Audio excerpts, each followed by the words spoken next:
Intraday trader கொடுத்து சிவந்த கரங்கள். முதல் வாங்குற பழக்கத்தை உருவாக்கணுங்க. எல்லாமே பழக்கம் தாங்க. முதல் வாங்குற பழக்கத்தை உருவாக்கு. குடுத்துக்கிட்டே இருக்காத.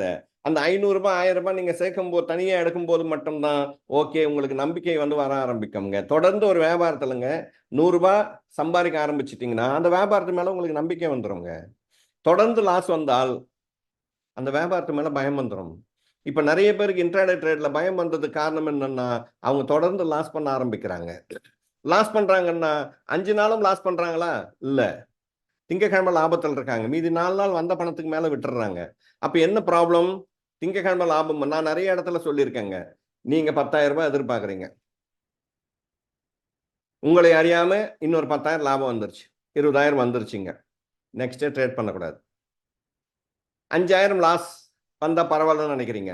திடீர்னு மார்க்கெட் ஜம்ப் ஆகி 10,000 லாஸ் ஆயிடுச்சுங்க. நெக்ஸ்ட் டே ட்ரேட் பண்ணக்கூடாது. ஏன்னா, நான் எதிர்பார்த்தது 10,000 20,000 லாபம் வந்துருச்சு. இப்ப என்ன ஆகும் தெரியுமா? நெக்ஸ்ட் டே மார்னிங் நமக்கு தெரியாதே எதுவுமே இல்லைன்ற மாதிரி ஓவர் கான்ஃபிடென்ட்ல மார்க்கெட்ல போய் உட்காருவீங்க.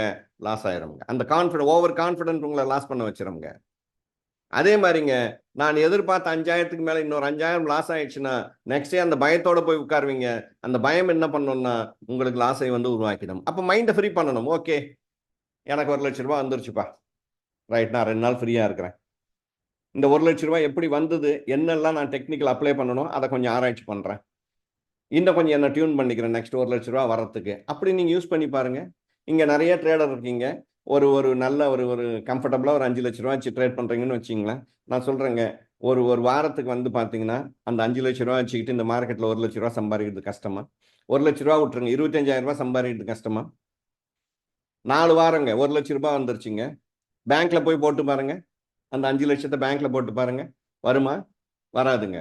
மாசத்துக்கு ஒரு வாரத்துக்கு 25,000 சம்பாதிக்கிறது ஒன்றும் பெரிய கஷ்டம் கிடையாதுங்க. அப்ப நீங்க ஃபிக்ஸ் பண்ணிக்கணும். அந்த 25,000 டெய்லி 5,000 வந்தாலும் சரிங்க. ஒரே நாள் 25,000 வந்தாலும் மீதி 4 நாள் ட்ரேட் பண்ணக்கூடாதுங்க. பண்ணாதீங்க. உங்களோட டார்கெட் முடிஞ்சிச்சுன்னா போகக்கூடாதுங்க. ஏன்னா இந்த business risk business. Risk business தெரிஞ்சுதான் நீங்க வந்து இந்த பிசினஸ்க்குள்ள இருக்கீங்க. திரும்பி திரும்பி நீங்க ரிஸ்கை வளர்த்துக் கூடாதுங்க. இந்த மாதிரி மைண்ட் செட் தான் இன்னைக்கு இவ்வளவு பெரிய லாஸை வந்து உருவாக்கின்றது. இன்னொன்னுங்க நீங்க இந்த வியாபாரத்தை மாற்ற முடியாது. இந்த வியாபாரம் இப்படிதான் இருக்குங்க. இதுல பெரிய பெரிய ஆட்கள்லாம் இருப்பாங்க. நான் தான் சொன்ன கத்தி காட்டாம நம்மளோட பணத்தை எடுக்கிறதுக்கு உண்டான வாய்ப்புகளை எல்லாம் உருவாக்குவாங்க. பட் இந்த வியாபாரம் இப்படிதான் இருக்கும். இந்த வியாபாரத்தை மாற்ற முடியாது. இது வியாபாரத்தோட தன்மை. ஒவ்வொரு வியாபாரத்துக்கும் ஒரு தன்மை இருக்குங்க. அந்த தன்மையை நீங்க புரிஞ்சுக்கிட்டாதான் அந்த வியாபாரத்துல ஜெயிக்க முடியுங்க. ஒவ்வொரு வியாபாரத்துக்கும் ஒரு எத்திக்ஸ் இருக்குங்க. அந்த எத்திக்ஸை ஃபாலோ பண்ணணும். அந்த ஒழுக்கத்தை ஃபாலோ பண்ணணுங்க.